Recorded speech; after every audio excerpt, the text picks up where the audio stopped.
In this episode, we're going to have a look at Rome, AI, and the beast system. We're going to ask the question, have we maybe been looking at this all wrong? I'm Jason, and this is the Aussie Berean.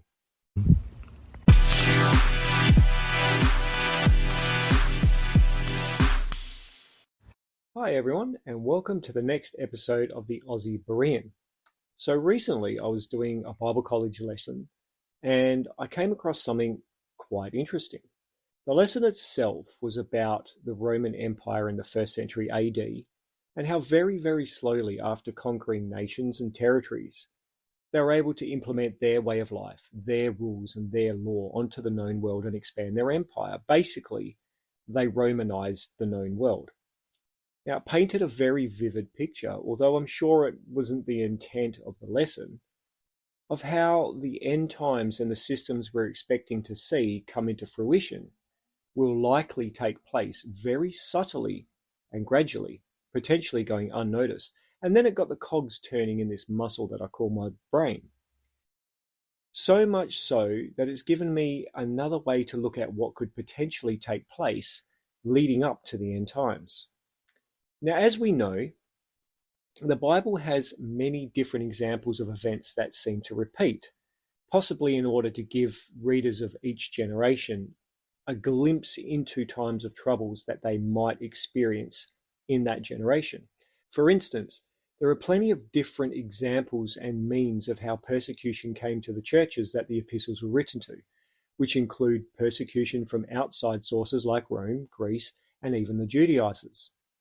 Persecution within the church as well from sources like in the Corinthians, who had factions forming between the haves and the have-nots, and other sources of persecution from other religions like the emperor worship, etc. But each of these quote-unquote types or styles of persecution have repeated through the ages, even until today.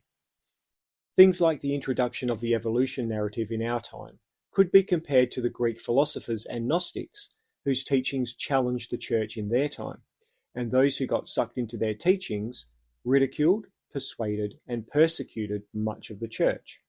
People like Joseph Stalin persecuted the church in the form of hunting and killing Christians in a forceful governmental type of persecution, like China and North Korea as well, who demand complete allegiance to their supreme leader and ban devotion to any religion, especially Christianity, which can be compared to the Roman emperor worship, where rulers like Nero hunted and killed many 1st century Christians. Islam also hunts and kills Christians today in our time in the form of religious persecution, as do the Hindus in India, which we saw a few episodes ago. It's actually taking place right now as we speak. Islamists are making their way through Nigeria, slaughtering thousands of Christians on their way through. And we did actually look at a little bit of that in a couple of episodes ago. So in any case, just as we see many images or pictures of many different scenarios in the Bible, we can also get a glimpse of what could possibly happen to bring about the events of the end times to fruition if we get a bit more context behind it.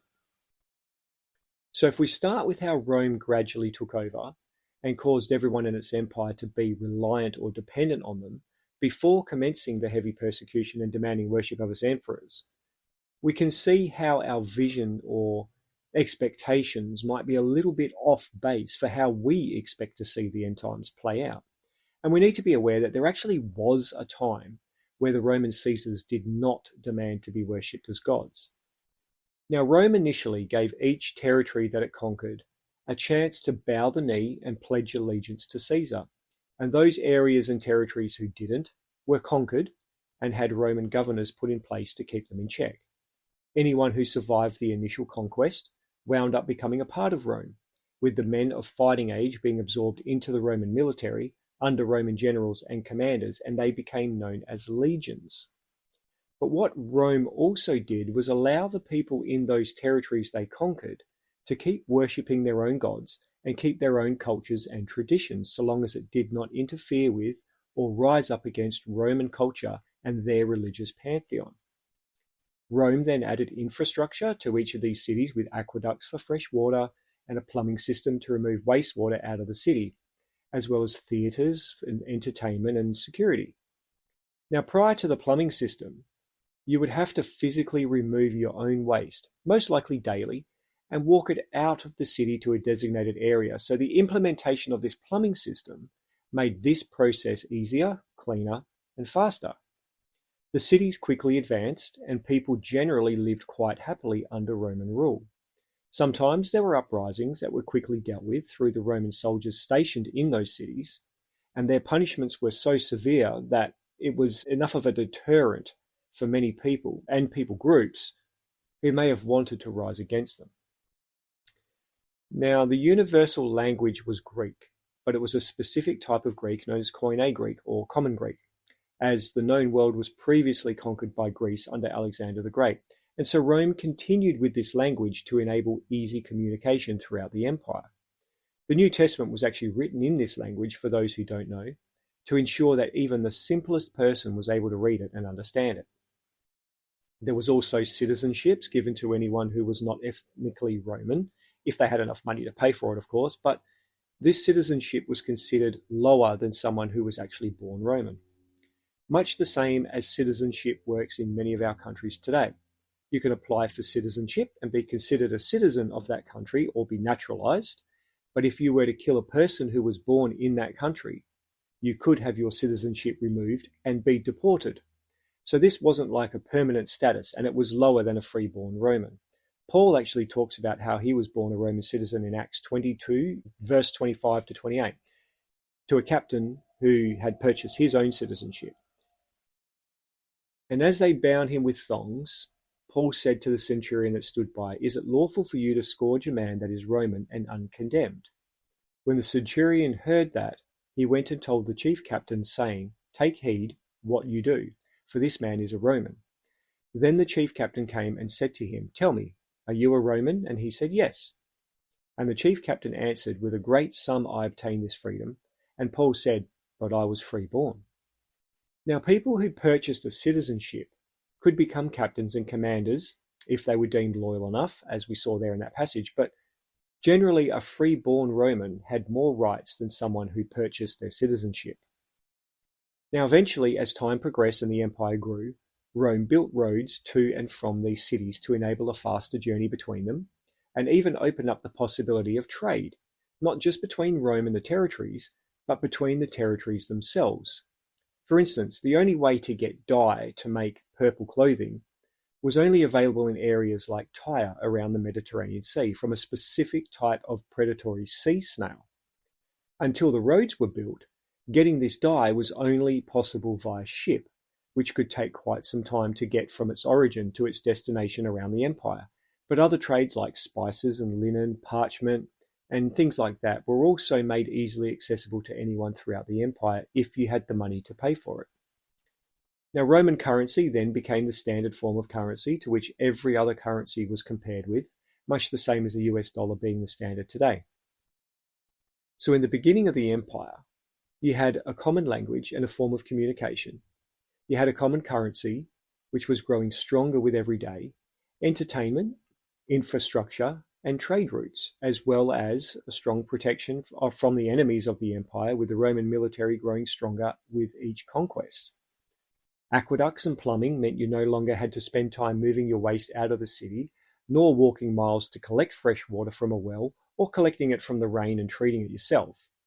You also didn't have to travel to a lake or a river to bathe, as you now had fresh water delivered. You had trade made available, and travel as well, which saved a lot of people a lot of time. You could worship your own gods and live according to your own cultures and traditions and generally thrive. So why wouldn't you enjoy Rome's governance at the time, right? You may have been taxed and paying tribute to them, but you could start to reap the benefits of that with all of this modernization taking place. Like, you could see your tax dollars, so to speak, being used for the benefit of all. Much the same as Rome and the elite few in society now controlling all of your farmland, but distributing evenly and more than enough all the food and grain so no one is going hungry. They basically made it so that you were completely reliant on Rome and the success of the empire. And the success of the empire actually equated to your own success.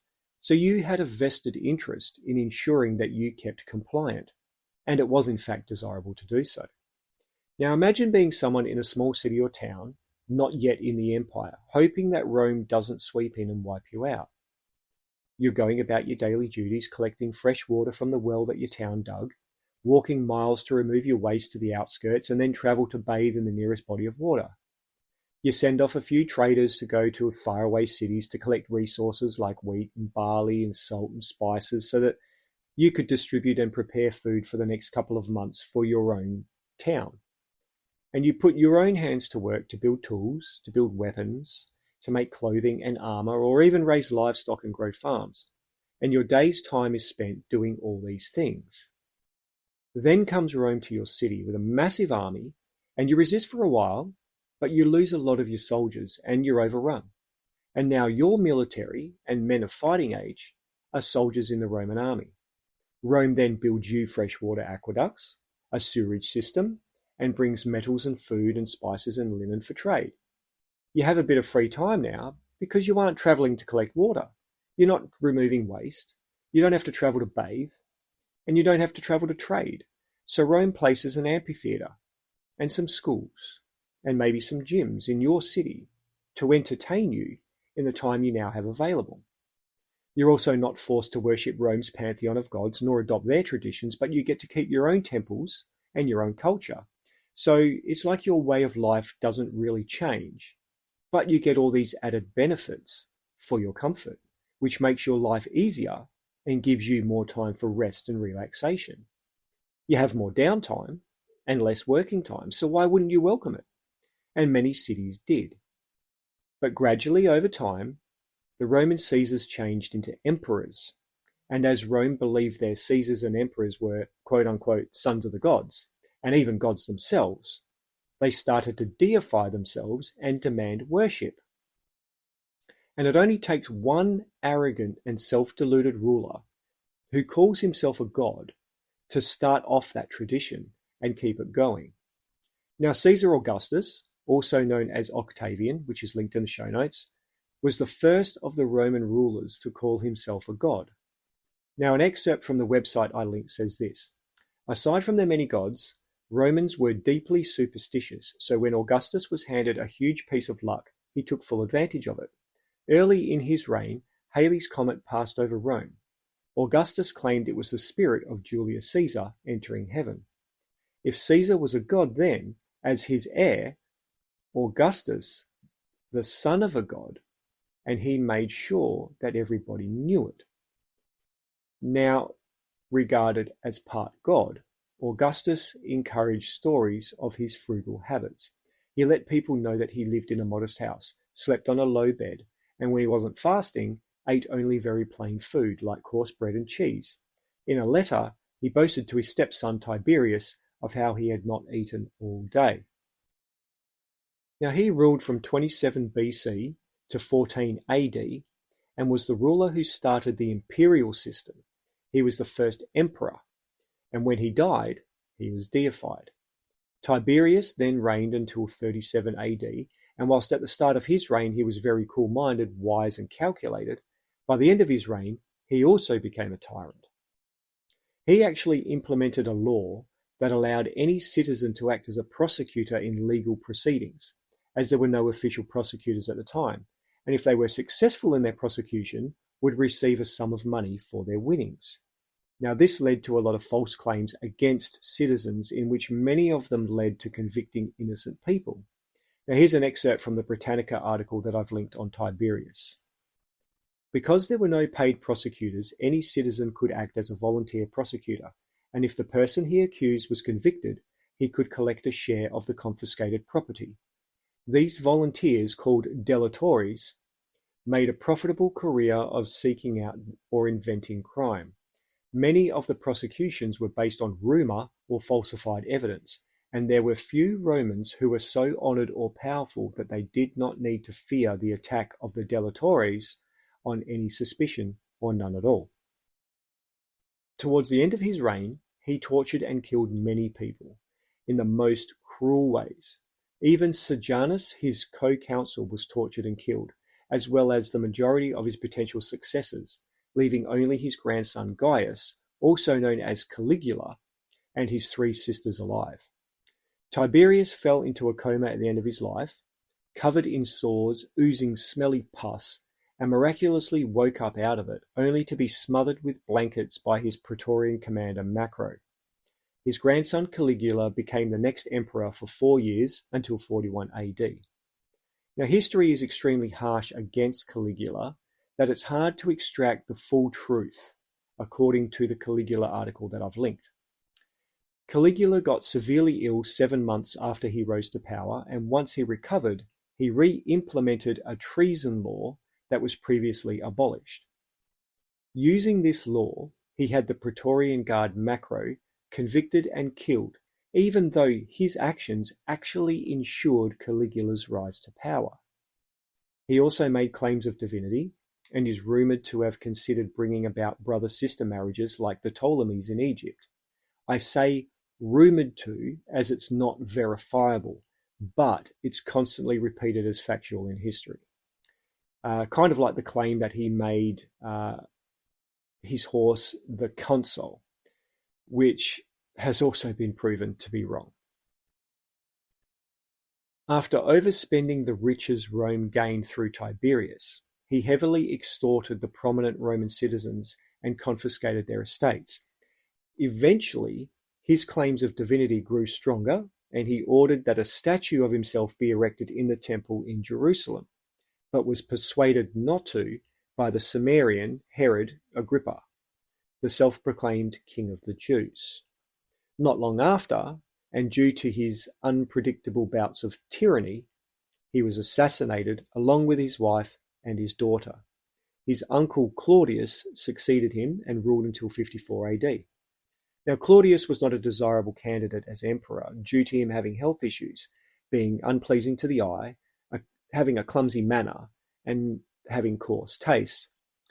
The imperial family left him to his own private studies for quite some time, keeping him out of the public eye, but little did they know that this emperor would do what his predecessors couldn't: conquer Great Britain.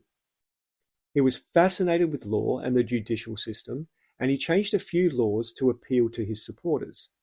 He wound up marrying his niece Agrippina, which was one law that he changed, as it was illegal to do so in Roman law, who was the mother of Lucius Domitius, otherwise known as Nero.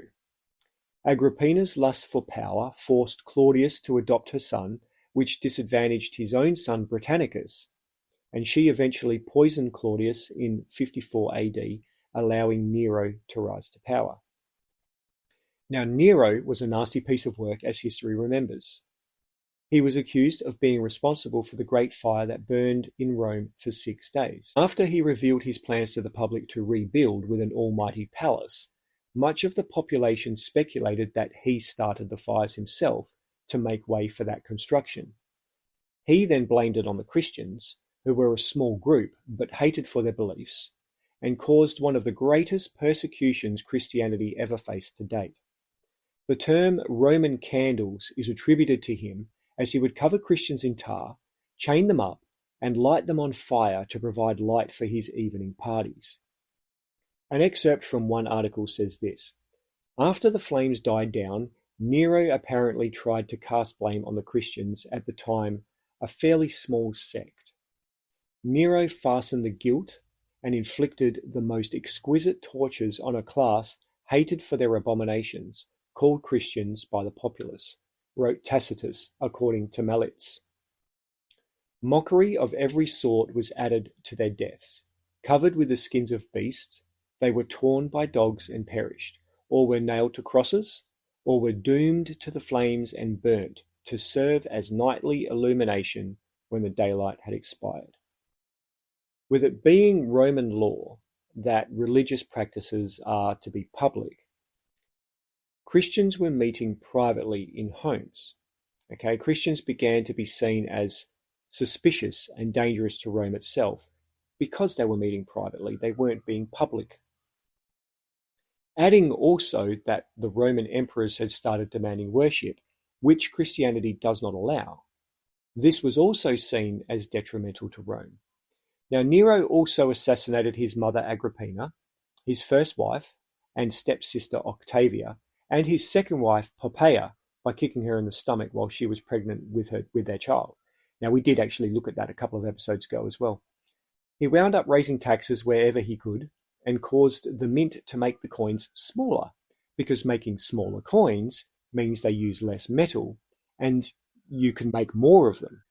By the end of his life, he had annoyed so many people that even the Praetorian Guard, who was supposed to protect him, denounced him, and he killed himself in 68 AD. Now, in 66 to 67 AD, a year before Nero's death, there was an uprising and revolt by the Jews in Jerusalem, and after a long siege, the Second Temple was destroyed in 70 AD. This started after a local Greek sacrificed a bird at the entrance to a synagogue in Caesarea, and a Roman governor looted the temple treasury and massacred Jerusalem's residents. Rebels then killed the Roman garrison, and Vespasian was sent to suppress the revolt, taking 3 territories back, and as refugees fled to Jerusalem, infighting started among the Jewish factions, which included the Zealots, a fanatical Jewish sect, who killed any Jewish person wanting to negotiate or make peace with Rome, because many of the upper class wanted to, right? They were comfortable under Rome's rule. But after Nero's death, Vespasian went back to Rome to claim the throne and left his son Titus to finish the job. Now, there's a lot of debate to whether Titus actually set fire to the temple or if it was one of his legions. But the temple was set on fire, it was destroyed completely, and the Jews were either killed, sent into slavery, or expelled from the land. The remaining Jews were heavily taxed, and another uprising in 137 AD, known as the Bar Kokhba revolt, was triggered by a Roman law banning circumcision and fueled by the Jews believing that Simon Bar Kokhba was the Messiah, which led to even harsher consequences for the Jews. Now, links to all of that stuff is in the show notes. So what's the point of going through all of this, right? What's the point of going through these Roman emperors? Well, if we think about it for a second, before Christianity came into the mix, Rome made life easier for everyone. Now, when they conquered, they did not slay everyone everywhere. They let territories and cities still function, but improved their way of life, so much so that the people flourished under Roman rule. Slowly, they imposed taxes, then they called themselves gods, then they started demanding worship, and finally persecution came to anyone who would not bow the knee or was considered a threat. Now, if you're a secular group, it doesn't bother you, okay? You bow the knee and you swore allegiance to Caesar, and then you just continue to worship your own gods and reap the benefits of the technology and the modernization that Rome brings to you. Now, as long as you complied, there was no persecution for you. The Jews still had their temple, and they still practiced all of their feast days and holidays, right? It wasn't until the Jewish revolt that the Jews were persecuted by Rome, and to the effect that all of the Jews were persecuted, killed, enslaved, or expelled from the land. But the Christians could not and would not bow the knee to Caesar. Now, some did and tried to repent, but they were excommunicated from their churches. They could not simultaneously worship the emperors as gods and practice Christianity, because the scriptures teach us that there is only one God. Caesar worship is not compatible with true Christianity. Christians also practice their faith in private, and whilst this may have been in order to not kind of rock the boat, so to speak, it still put a target on their back and ultimately drew attention to them.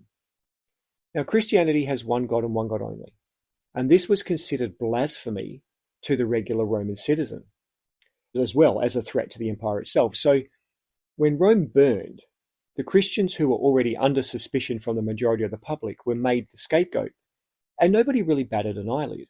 They were slaughtered, they were fed to animals, they were flayed, they were crucified, they were burned, and they were forced to fight in the Roman games. And the known world at the time rejoiced, okay? They celebrated. Now, this is the reason that many people throughout history have claimed that Nero was the Antichrist and Rome is the beast system.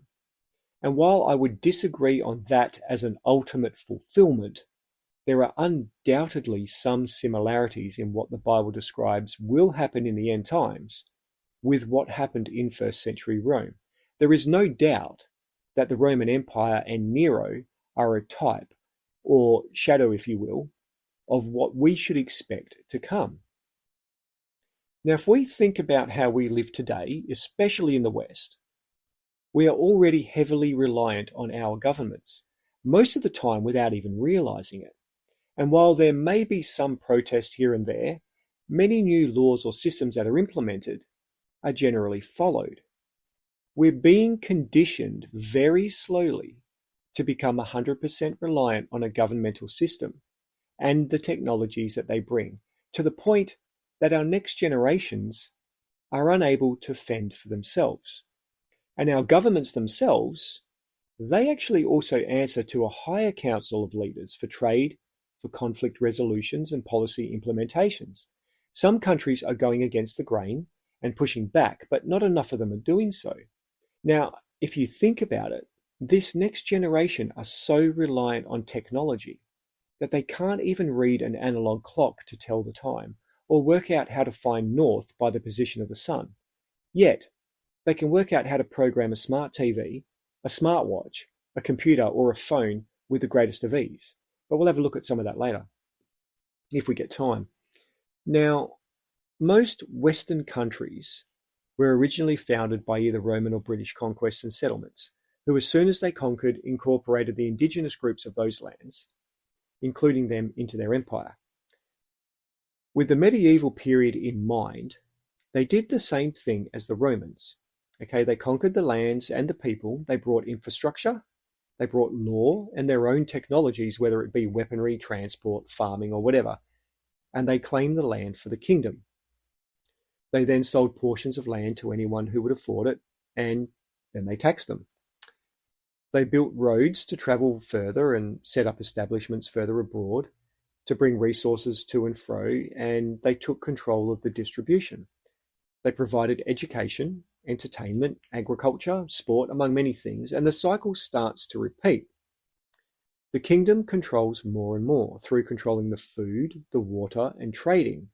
They're able to make a compliant society again, who are invested in the kingdom's success, as the kingdom's success flows down to their own security and comfort.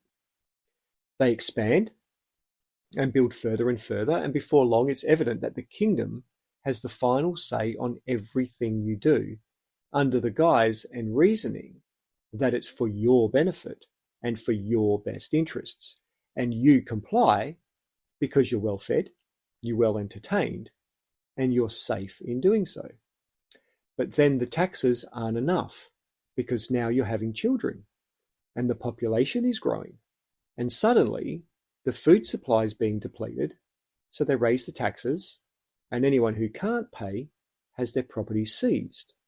It's resold to someone else, and the kingdom grows richer, pays more people to farm, and the process continues until eventually the kingdom works out that it's easier to keep the land for themselves. They grow the crops themselves, and they just pay somebody to farm it.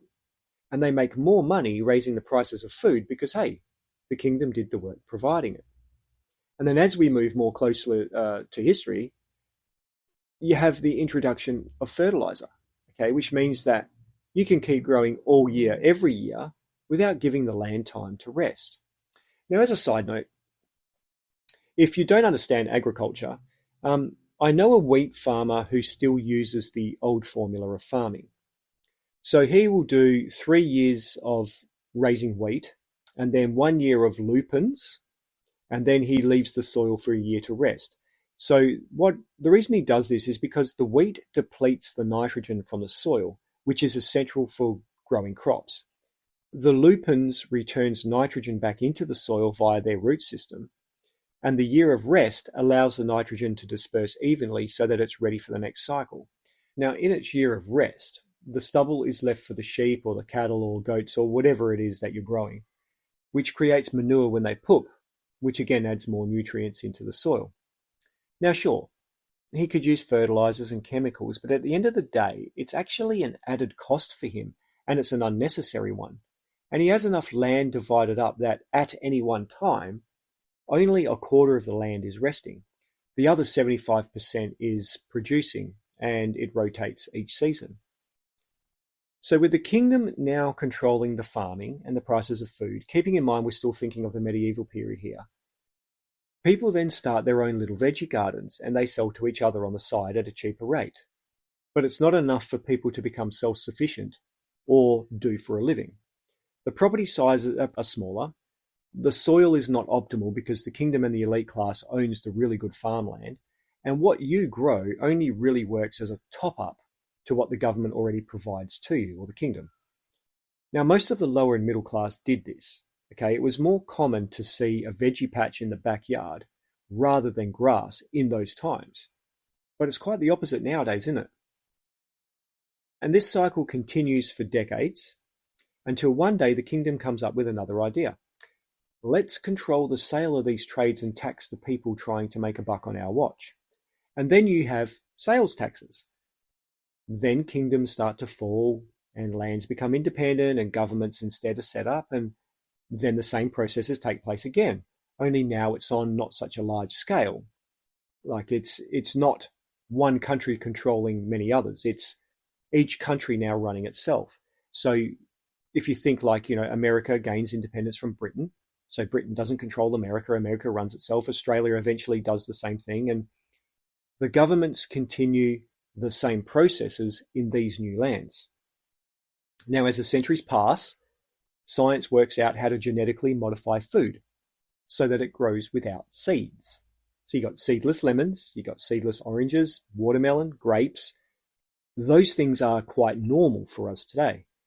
Now, usually grapevines are only really found on large properties owned by large companies with a lot of farmland space, and that's much the same as watermelon and lemon trees and stuff like that. Like, I can't even recall the last time that I saw a watermelon with seeds in it in the supermarket, and it's actually getting harder to find places that do sell seeds.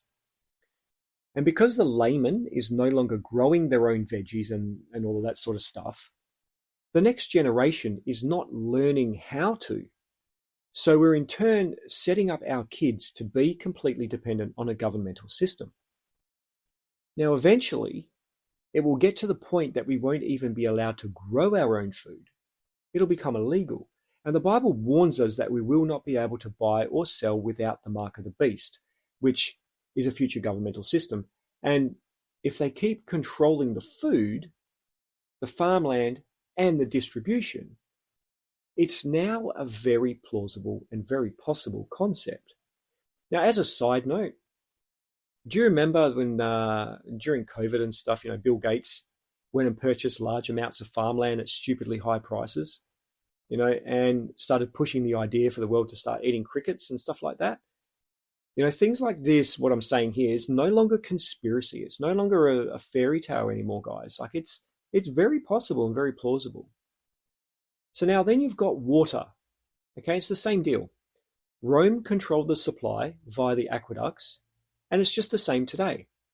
Over time, our nations went from digging wells or traveling to get water or even collecting water to having water pumped to us by underground pipes with sewers and drainage for excess and wastewater. Now, a lot of the time, they also relied on the rains to collect water and store it and maintain it. But how many people catch their own water today? I know I don't, but it is something that I'm looking into, especially for the garden, because I am growing my own veggies and fruits and stuff. But our government supplies with clean, drinkable water, which is debatable with the amount of chemicals in it, but that's again controlled and decided on by the government. But we have to pay for the privilege of having running water, which is subject to price changes and gouging whenever the government feels like it. Now, a lot of it now is subsidized and controlled by corporations, but to my knowledge, the government still owns the actual physical water. You could bore into the ground and tap your own water supply, but over here in Australia, the bore water contains far too much sulfur to be drinkable. Many farmers have their own water supplies via dams and windmills, and then it gets treated on its way to the tap or to the crops, as well as tapping into fresh underground waters as well. But my dad told me a story that he claims is legitimate, in that one farmer had an underground lake, a massive underground lake under his property, and he was extremely prosperous. So he drilled into it, he's bringing it up by the windmill, and he's using it to feed his crops. So he never has to pay for water. And he became so wealthy, and because this because the underground water is got so much more nutrients in it for the crops, and it doesn't have all the chemicals in that we drink.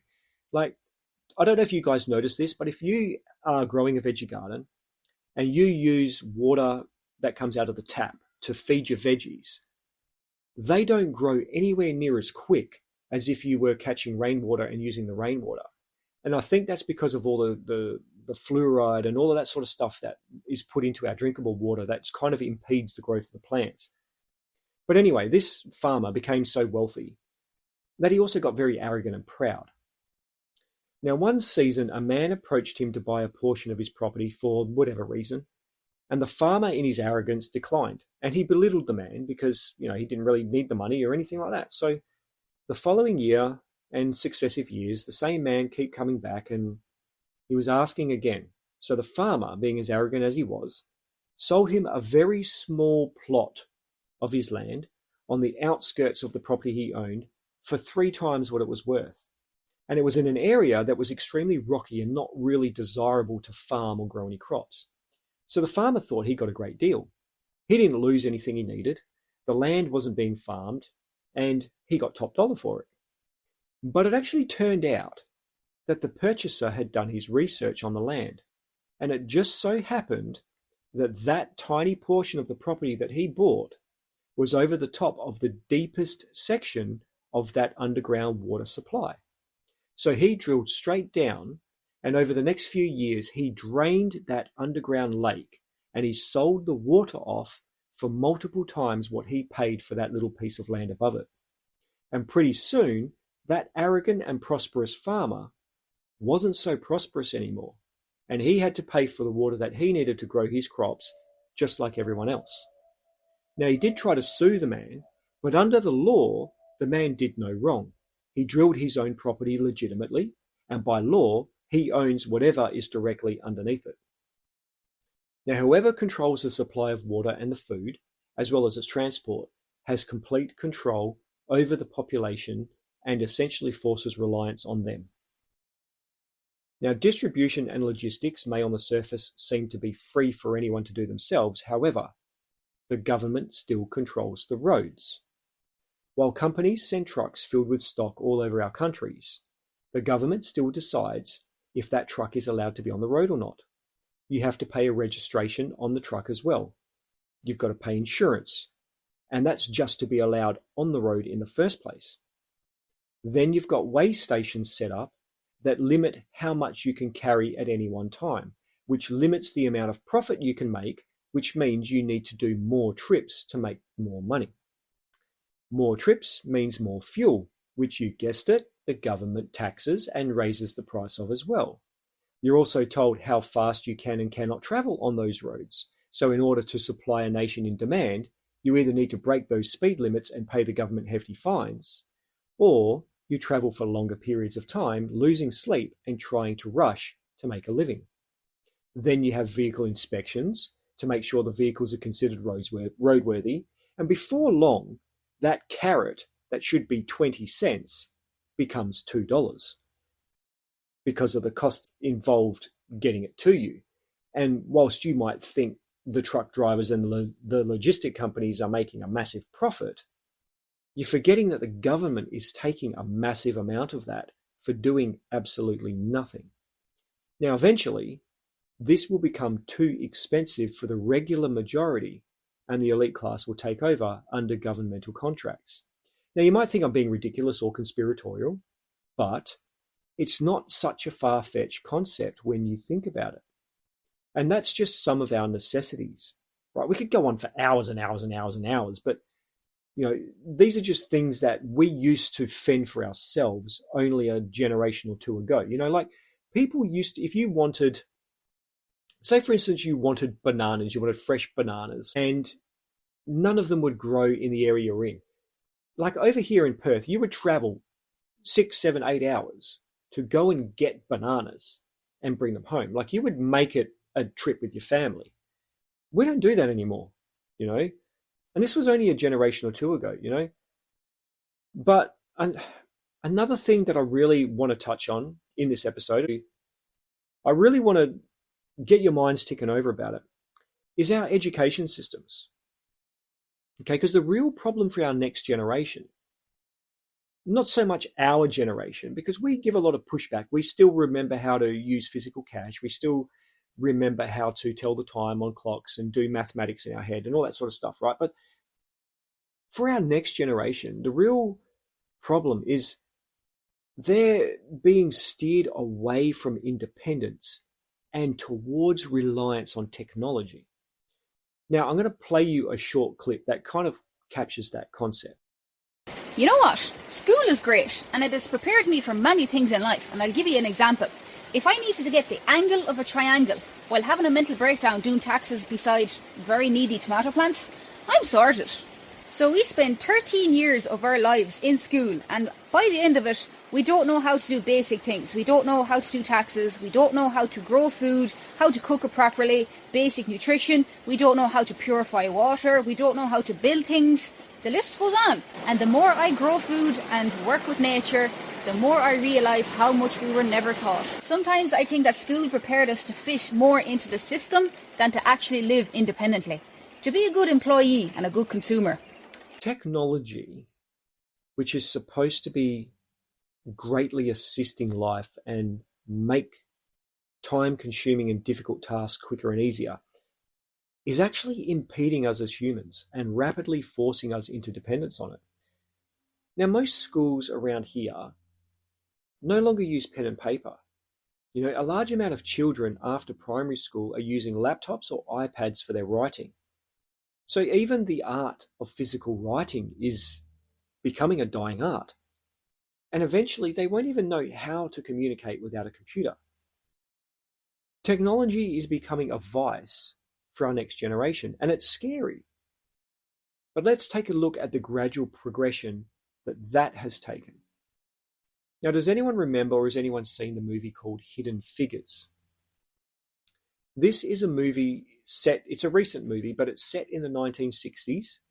The main protagonist is a lady who is a brilliant mathematician and can calculate numbers very efficiently and very quickly. And her actual job description is called a computer. Now, she works for NASA and is responsible for calculating the how, where, and when to send the rocket into space, as well as the where and when it will return to the Earth, based on the windage, position of the Earth, the time and the speeds of re-entry, and she does all this with precision. Now, the movie also has a side message about racism and the Jim Crow laws of the time, because this lady's an African American, but it also shows the beginning of using actual computers to work out all the calculations from that time into the future. Now, if you think about it, technology replaced that lady's job description. Now, it may not have been overnight, but gradually mathematicians became and are becoming a thing of the past. Now, sure, we still have some today. Okay, they still exist. But unless you're going to go into physics or rocket science, it's not really something you regularly see on the curriculum anymore. Now, my generation, right? So I'm 44 years old. We had to work out everything on paper and show our methods for our answers. If we didn't write one step, it was a fail, regardless of if the answer was right or not.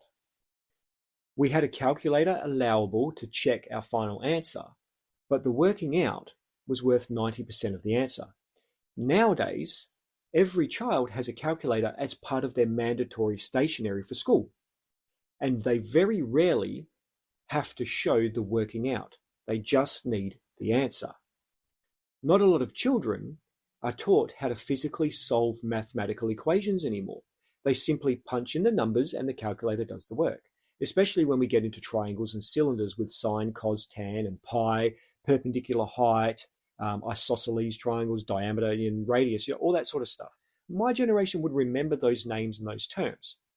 We may not remember exactly how to calculate them on a calculator, but with a brush-up course, we probably would. But our kids aren't really learning a lot of this stuff unless they're going into specialized mathematics. But this was part of our regular curriculum when we were growing up. Now, calculators save a lot of time, and I guess the selling point is that they save enough time for the child to learn more, but at the cost of knowledge and being able to do it for yourself. Now, when it comes to clocks and telling time, this next generation has never ever heard of a sundial. And I asked my daughter this the other day. I said, have you ever heard of a sundial, or can you work out what it is by its name? And she thought it was something that hangs. And I was like, wow. So that's how this section here got into the show. And, analog clocks as well. Like, we go further from the sundial. We go to analog clocks. These are something as well that our children don't know how to use. They need the actual physical numbers in front of them. And they don't understand the concept that 10:27 is still 25 past 10 and 10:28 is half past 10. They don't understand these concepts. Now, they're reliant on technology. And when the batteries go flat, or God forbid there's a power cut, they're completely lost. Telling how to find north by the stars or the sun is again something the next generation is unaware of. They have compasses in their iPhones and iPads that show them in under 2 seconds. But once that phone or iPad goes flat, pure chaos. No longer do we look at physical maps to find out how to get to our destinations. We just go straight to Google, or we go to Waze, and we have an AI voice tell us how far away the turn is, which lane we need to be in, and what the speed limit is. And even our cars. Reverse cameras, sensors on each corner telling us we're too close to obstacles. My brother drove a car, and if he went over a solid white line in between the lanes, the car would violently, automatically steer him away from it. And he actually nearly got thrown off the road a few times. So we no longer use our mirrors to reverse park. We no longer use our brains to judge distances from obstacles, but instead, we're using this technology because we think that it's safer, we think that it's beneficial, and the list goes on of all these things that we're doing. And these are things that we do without noticing that we're dumbing ourselves down. We're not exercising our brains. The brain is still a muscle. You exercise your heart by running, you exercise your muscles by pulling weights, but your brain also needs to be exercised. And the less we exercise, the less our brain functions as it's supposed to be intended. Now, over here as well, note-taking is done via AI in most doctor surgeries. Now, when I was doing my physiotherapy, I had to sign a waiver in the rehab that said I gave consent for AI to listen and take notes. Now, that might be fantastic for the doctor or the physio and save them a lot of time having to physically write the notes out. But isn't that what they're paid for? Isn't that why they have the stupidly high rates and the fees that they charge? Because of the amount of work that they have to do for each patient? Now, some doctors are also using AI to diagnose illnesses and also to prescribe treatments. Gone are the days where they need your body weight, your age, and your height to calculate correct dosages themselves. The doctor can now just put your symptoms into an AI program and tell you what illness you have in seconds, as well as prescribe the right doses of medication instead of actually doing what they're trained for. And then they still charge you the same price or raise their rates for doing half the work. So of course to them, AI sounds great. But did you know that all that information that AI gathers about you is stored somewhere, and it's actually accessible by the company who created it? Now that's a really scary thought, isn't it? Now we got receptionists as well, data entry, arts and media and video. All of those things are being replaced by AI. There's a lot of skills and jobs that could potentially be lost quite soon. Pastors are using ChatGPT to write sermons instead of seeking God in prayer, studying and writing them out in their own words.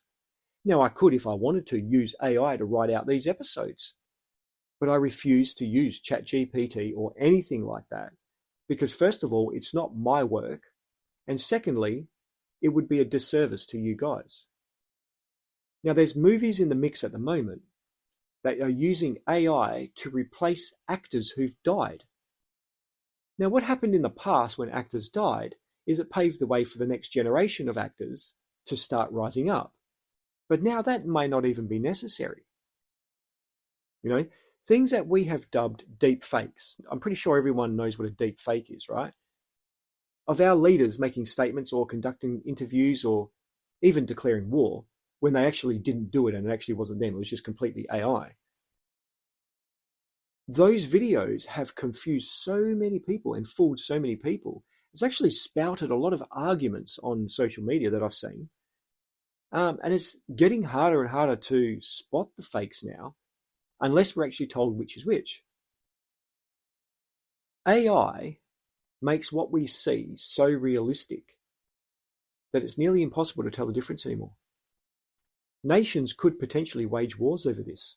Okay, one leader could potentially be fooled by a deep fake and send bombs to countries based on the false information that they've got at the time. Now, I'm aware that that's an extreme end of the possibility spectrum, but with today's technology, it's no longer science fiction. Okay, we're putting our lives in the hands of artificial intelligence because we are being trained into thinking that we need it, that it makes life easier. But what if the internet's ever turned off? You know, we just saw in the Iran episode that they did just that. They shut off the internet to stop the world seeing what was really happening. Nobody could send videos out of Iran to show them what was really happening. But what if there's a meteor strike and the satellites get knocked out? You know, are we prepared for that? Now, I'm not trying to scare you at all, nor state that this will definitely happen, but it's possible now. Okay? A few years ago, I would have ridiculed anyone who spouted all of this stuff. I would have called them a conspiracy theorist, and I ignored a lot of it. But a lot of what we read in Revelation could potentially be the result of AI. I can see the beast kingdom becoming a reality because it's a socialist type of kingdom. Now, if you can get a nation, or if you can get each nation to be completely reliant on their government in some sort of a social system by using AI to take away jobs, and then those people rely on the government and stuff like that, like, do you know what I mean? Like, all you would need to do then is have one other leader, and all the leaders of all these other nations give their power to him. You know, it's possible. It's very possible. It's not so far-fetched anymore, okay? It does really pave the way for a socialist population. So if you think about it, if you go through Revelation, through all the verses in Revelation that we read about the beast and how he comes and stuff, and you have socialism in mind when you read that, it actually fits a lot better than some of the theories that we have been using before. So we'll go through and have a look, right? We know the beast system is worldwide. Okay, we know that. Revelation 13:8 says, and all that dwell upon the earth shall worship him, whose names are not written in the book of the life of the Lamb, slain from the foundation of the world. So all the people that dwell on the earth shall worship this one dude. Okay?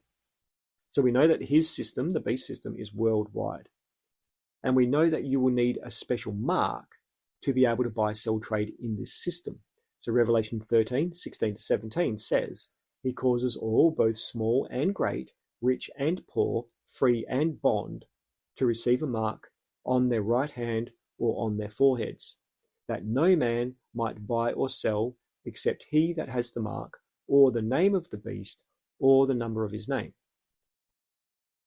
So when you read those, how does it not sound like a socialist type of system? Okay. Now, if we look at North Korea and China at the moment, who both have systems very similar to this already in place, we can start to realize that it's not far-fetched. Okay, their leader is called the supreme leader of their nation, and everybody must obey and conform to his rule, his regulations, and his laws. If they don't, their allocated funds for that day or week or month or whatever are cut off. They're penalized, and because of that, they can't buy or sell. Now, and obviously, you have to be on this system to be able to buy and sell and trade. So, you know, it's already a type of beast system. Like, everybody's looking for these microchips and stuff like that. I don't think that's not possible, but I think we're actually looking in the wrong directions. And if you think that it might be possible to rebel in secret, there's facial recognition cameras all over the cities. Okay, so if you litter, for instance, it knows who you are, It knows what your social number is, and it blocks it from being credited. It's a very well thought out system, but it doesn't allow for your own thinking. You can't be self-sufficient. For instance, in North Korea, right, you are allowed to grow your own food in your own backyard, but it is highly illegal to sell that food or give that food to anyone else. You are not allowed to operate as a private restaurant because the food distribution is state-owned, as is agriculture in general. Now, I've linked an article that goes quite into it, but whilst you're allowed to grow your own food for your own consumption, who decides what the point is where the crops that you're growing exceed what's deemed to be determined as private use? Like you could have a really good patch of soil and your veggie garden just goes absolutely wild with tons and tons of fruit. And suddenly you're accused of growing with intent to sell. And who decides when having friends over for dinner is considered a private restaurant? You could have a group of friends over for a birthday, cook up a feast, and then you could have the police rock up to your house and declare that your gathering is considered an illegal restaurant. Now, North Korea, although very obviously it's just oppressive, is an example of the citizens being forced into a system where they have complete reliance on the government, where they're stuck in this socialist type system, okay? So to get back to the original point of the show, I think, because I know some people are going to be going, okay, that's socialism. We're not a socialist country. We're a democracy. But we are heading into that. Okay, by the things we're doing, we're giving up our jobs to AI. We're letting AI take over jobs. And pretty soon, we're going to be a lot of people in the workforce who are no longer in the workforce, who still need to eat, and they still need to get income, and they're going to be reliant on our governments. So then, you know what I mean? Can you not see this sort of butterfly effect, or can you not see it snowballing and sort of being like a house of cards? One starts falling and the rest start falling into place, and then all of a sudden we go, wow, we can't do anything without a number. We can't do anything without a mark. It's going, I truly believe that it's very possible that this is going to happen. Now, I want to be very careful. I don't want to say that this is going to happen, because a lot of people have done that in the past, and Revelation is a book that tends to make a lot of people undone. Okay, so we don't ever want to be saying this is definitely that, but I do think it's possible. Okay, so to get back to the original point of the show, I think we as Christians are expecting a sudden, nearly overnight takeover or a rising up of this great charismatic leader who will become the Antichrist. And people will love him so much that they will worship him and conform to his rule and actually welcome it. I think that we read verses around those Revelation passages before, and we put our thought on who this Antichrist is and where he comes from, instead of looking at how it was made possible. I think we tend to focus on these verses. Okay, Revelation 13:3. I saw one of its heads as it were wounded to death, and his deadly wound was healed, and all the world wondered after the beast. And I think we start looking for a leader who's assassinated and then is resurrected. I think that's what we're looking for. We're kind of watching the news and we're waiting for someone to be assassinated, and then we're counting the 3 days to see if that guy rises to go, hey, we're in the end times. I think that's where a lot of our focus is on. And then we focus on the next verse. They worship the dragon, which gave power to the beast, and they worship the beast, saying, who is like the beast, who is able to make war with him? And we think of this great military leader instead of the system. Who is like to the beast, who is able to make war with him? So if you think of that as a socialist regime, and you think of this leader who under this socialist regime is managing to make sure that everybody has food, everybody has work, everybody has money, everyone's able to buy, sell, and trade, but you got to have my mark to do it. If you think about it like that, it kind of takes your thought away of looking for just a military leader. okay, instead of the system that births him. And then we go to verse 7 in Revelation 13. It says, "It was given to him to make war with the saints and to overcome them, and power was given him over all kindreds and tongues and nations." And so we start to look for someone who wants to persecute Christians. Okay, so we're looking at atheists, we're looking at people of other religions, we're looking at an Islamic leader, we're looking at all these possible different types of leaders to persecute Christians. We're looking for that guy to rise up, right? Instead of looking for the system which comes first. And then we go to Revelation 13:18. "Here is wisdom, let him that has understanding count the number of the beast, for it is the number of a man, and his number is 666." And then we try to be the first person with this wisdom to work out his name by using gematria. And then we input every world leader's name into the gematria to see if their name equals 666. But I think we might have got it backwards, okay? I think that being conditioned to be reliant on a system is where we need to be looking. I think that's the start. And I think the majority of the world is already deeply reliant on it. I think that the more that we use AI and technology to do the things that we should be able to easily do ourselves will be our downfall. And the more we push for it and celebrate it, the closer we push ourselves into this system. I think AI will make it very possible for the image of the beast, whatever that is, to speak. And if we speculate or consider AI being the beast system, then an autonomous self-learning robot could be the image of that AI. And seeing as AI would be doing the majority of jobs that we mentioned before, plus many more, it could pave the way for a socialist society, like I've been saying. I think we need to be ready to prepare for if something like that ever happens. Not in a sort of a tinfoil hat doomsday prepper type preparation with underground bunkers, machine guns, and tins of spaghetti, but we should know how to grow our own food. We should know how to purify our own water at the very least.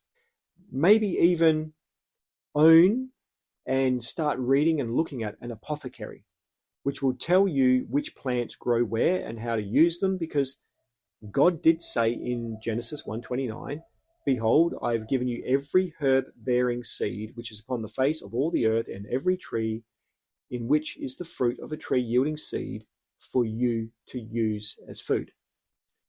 And our schools, like in that clip that I played, our schools are not teaching us how to grow them or use them, okay?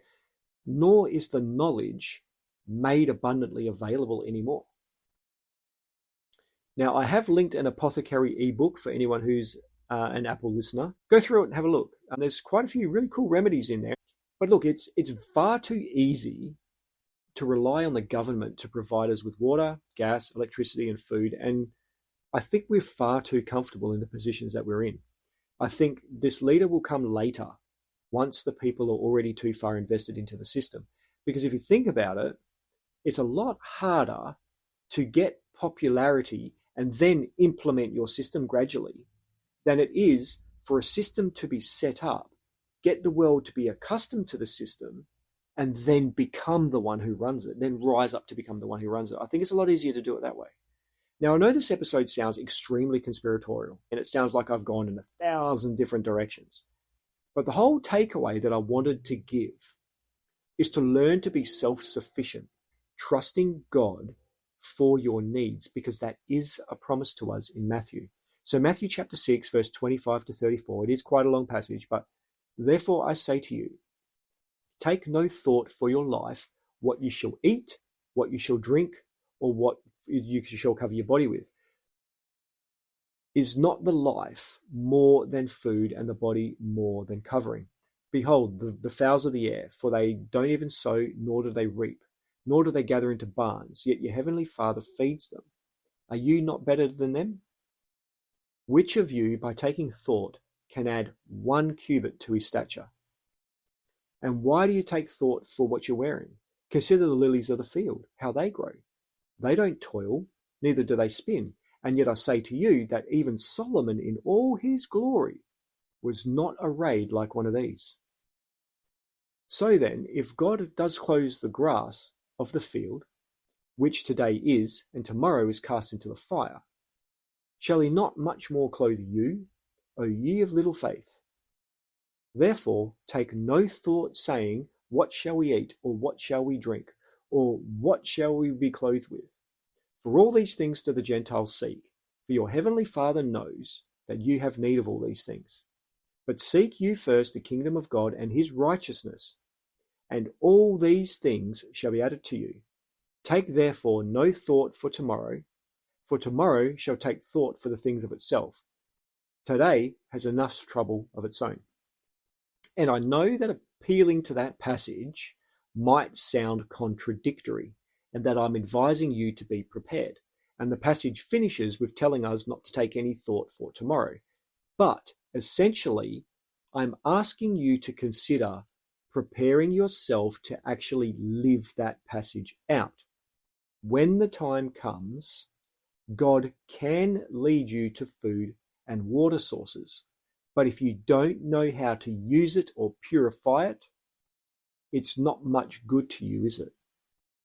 We will need to learn how to rely on God for our everything as Christians in the end times, and not on the government. Okay, we will need to learn how to rely on God for our everything, because one day relying on the government or a social system will not be an option at all for the Christian.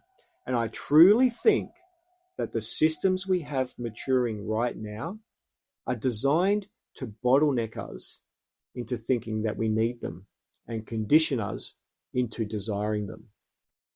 Rome did this gradually in the first centuries AD, and it's repeating again in our time.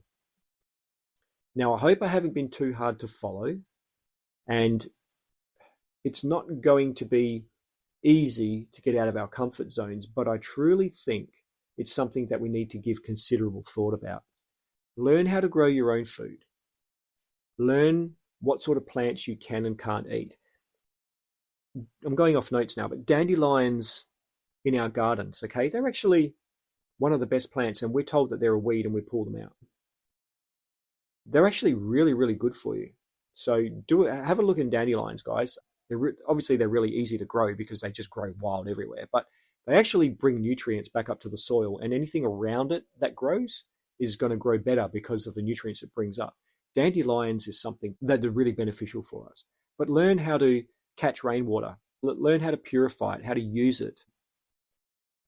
Learn how to prepare food so you have just enough to eat and you're not wasting.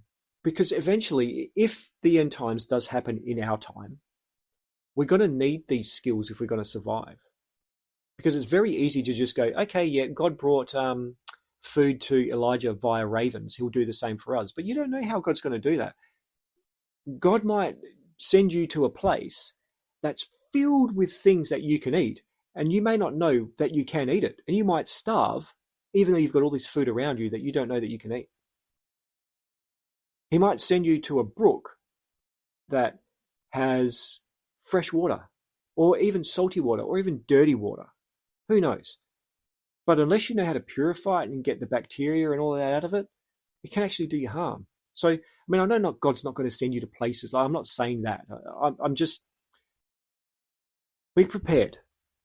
Because if this does happen in our generation, or even in our children's generation, we need to prepare our kids as well. That's very important. We need to prepare our kids to not be so reliant on technology, to not be so reliant on AI, because our kids are using AI to draw their pictures, to create their social media, to create their videos, to write out their essays, to tell them about history. Instead, I mean, look, when I do the research for these episodes, say for instance, I wanted to learn about did first century Rome control agriculture?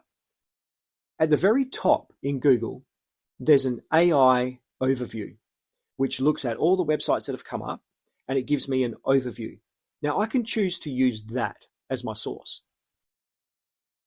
But lots of times I've noticed that what that AI is claiming is not actually said in any of the articles that I can find. So don't rely on AI. use your own minds, teach your children to use their own minds, and learn to be reliant on God for your everything instead of technology and the government. That's all I'm saying, guys. So with that said, God bless you all, and thank you all for listening. I promise the future episodes will not be so conspiratorial leaning, even though I don't think this is conspiracy. I think this is something that we actually need to see and wake up to. But anyway, that's just me. So I'm enjoying doing these episodes, guys, and I hope you guys are enjoying them as well. But yeah, anyways, till the next one, peace. You